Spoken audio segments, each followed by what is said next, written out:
Welcome to our channel. Today we how to enable Clerk authentication in a React app step by step clearly. To enable Clerk authentication in your React app, start by setting up a new React project or opening your existing one.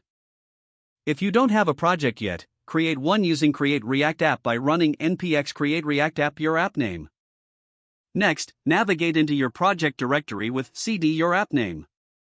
Now, install the Clerk SDK by running npm install at clerk/clerk. After the installation, head to your Clerk dashboard and create a new Clerk application. Once your application is created, you will need the API keys from your Clerk dashboard. In your project, create a new file called .env in the root directory.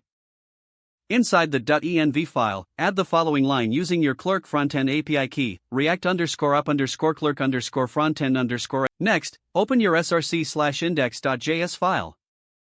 Import the Clerk provider from @clerk/clerk react.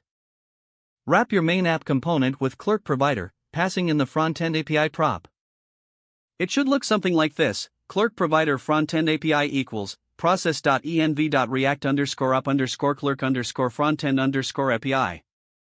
Now, save your changes and open the file where you want to implement the authentication features.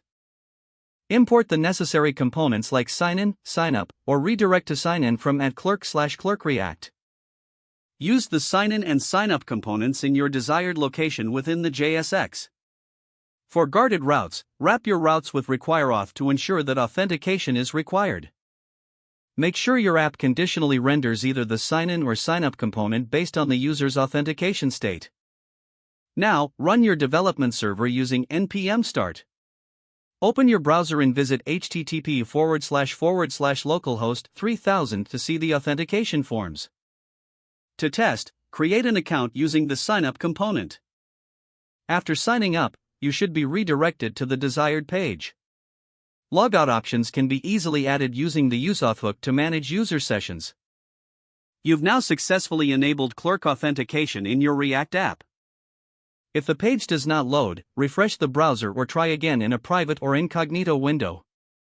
Make sure you are using the correct email address, then retype it carefully to avoid small typos. If your password is not accepted, use the reset option and create a new strong password you can remember. Check your spam folder for verification or security emails, then complete any requested confirmation steps. Enable two-factor authentication if available to improve account security and reduce unauthorized access risk. Don't forget to like this video and subscribe to our channel for more step-by-step tech guides.